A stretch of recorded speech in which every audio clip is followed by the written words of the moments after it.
محبوب علیه السلام خپل صحابه کرامو ته فرمای اے زما صحابه تاسو غریب پیژنئ؟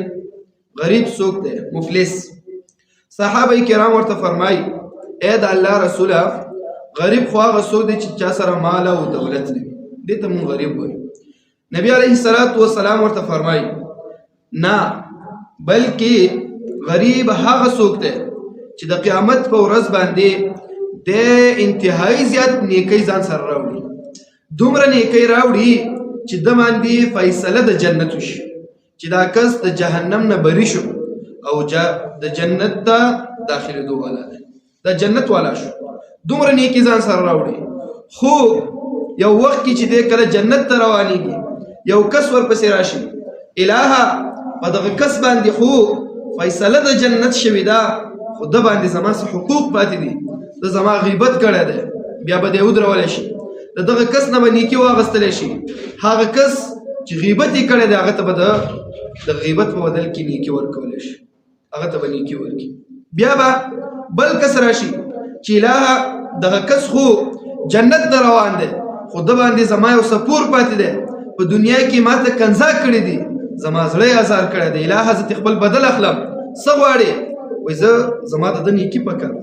نوره نیکي به دنه راواخلي، دا چا باندې چې فیصله د جنت شوې ده دغه بل کس ته به نیکي ورکړي، نیکي به راکمه شي، بل به راشي الهه ما نه ځمکه اخیستې ده هغه نه به نیکي راخلي، ده ته به ورکړي، یو یو به راځي ما باندې ظلم کړی، ما ته یې سپېړه راکړې، ما ته یې تکلیف رسولی، د هغه نه به نیکي راخلي ده ته به یې ورکوي، د هغه نه به نیکي راخلي دې خلکو ته ورکوي، حتی تر دې پورې به دا کس دومره به غریب شي، داسې مفلسۍ حد ته به ورسېږي چې یوه نیکي به ورسره پاتې نه شي مکمل. بیا به یو بل کس راشي وایي به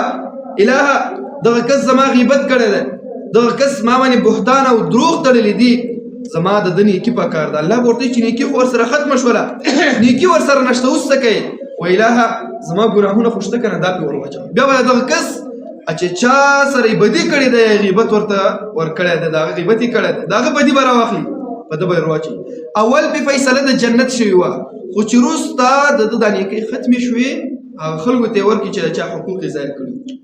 هغه ته به یې ورکړي، د خلکو ګناهونه هم په دا انبار شول. نبي علیه السلام فرمایي په دغه کس باندې یو فیصله د جهنم وشي، دغه کس واپس جهنم ته بوځئ. وایي ای زما صحابه مفلس دغه دی، اصل کې غریب دغه څوک دی، موږ او تاسو خو غریب هغه چاته وایي چې پیسې نه لري، دولت او دنیا نه لري. موږ او تاسو هم کله ناکله پښتو کې متل کوو، دا مشران دي زموږ ژوندي دوی ډېر ښه متل کوي، وایي غریب هغه څوک دی، وایي غریب خو هندو دی چې ایمان نه لري، دا موږ او تاسو متل کوو. نو د ایمان او د نیک اعمالو یو لویه سرمایه ده چې انسان سره